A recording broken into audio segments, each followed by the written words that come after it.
భారత ప్రజానికానికి నమస్కారాలు తెలియజేసుకుంటూ ఈరోజు మనము భారతదేశం ప్రపంచంలో సంతోషాభివృద్ధిలో 123వ స్థానంలో ఉన్న సంగతి మనకు తెలుసు. సంతోషం అంటే ఏంటి? సంతోషము అనగా అది ఎలా వస్తుంది? ఇప్పుడు ఫిన్లాండ్ అనేది సంతోషాభివృద్ధిలో నెంబర్ 1, మనము 123వ స్థానం. మరి మనకంటే ఫిన్లాండ్లో ఏముంది? వాళ్ళు నెంబర్ 1గా ఎందుకున్నారు, మనం 123వ స్థానంలో ఎందుకున్నాము? సంతోషం అనేది ఎలా వస్తుంది ప్రతి వ్యక్తికి? ఈరోజు సంతోషము అనేది ఒక వ్యక్తిని ఇంకొక వ్యక్తి హ్యాపీగా గౌరవించి హక్కున చేర్చుకుంటే ఆ సంతోషం వేరే ఉంటుంది. అదేవిధంగా ఆ వ్యక్తి ఇంట్లో కానీ బయట కానీ తన అవసరాలు ఎప్పటికప్పుడు తీరినప్పుడు వ్యక్తి సంతోషంగా ఉంటాడు. అదేవిధంగా ప్రతి వ్యక్తి తను ఏమైతే అనుకుంటున్నాడో ఆ దిశగా ప్రయాణించగలిగినప్పుడు మనిషి సంతోషంగా ఉంటాడు. ఎంత ఎత్తుకు ఎదగాలో అంత ఎత్తుకు ఎదిగే మార్గంలో వెళ్ళే అవకాశం ఉన్నప్పుడు మనిషి సంతోషంగా ఉంటాడు. మరి మన భారతదేశంలో అలాంటి వాతావరణం ఉందా?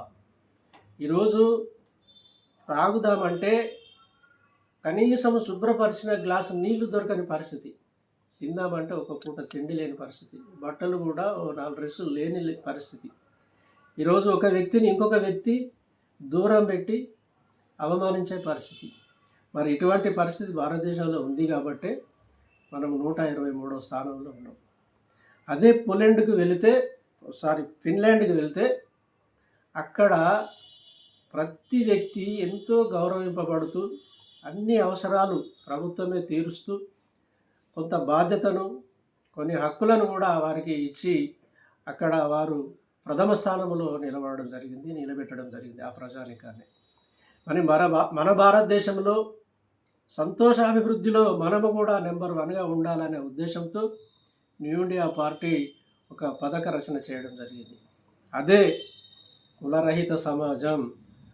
ఈ యొక్క ప్రతి వ్యక్తిని కులము నుండి బయటకు తీసుకొచ్చి ఆ వ్యక్తి అకౌంట్లో ఒక 5 కోట్ల రూపాయలు వేసి దాన్ని 50 కోట్లు 100 కోట్లకు పెంచే దిశగా ఆ వ్యక్తిని ప్రోత్సహించే విధానంతో న్యూ ఇండియా పార్టీ ఈ యొక్క భారతదేశంలో ఉన్న సంపదను ఒక పర్సంటేజ్ని ప్రజాపరం చేయాలనే ఉద్దేశంతో ఒక పథక రచన చేయడం జరిగింది.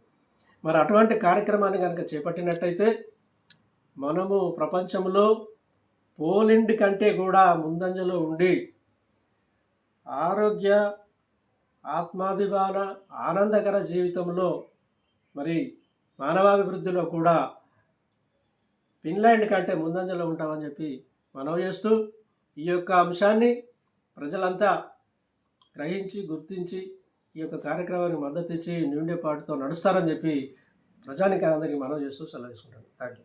జై న్యూ ఇండియా, జై న్యూ ఇండియా.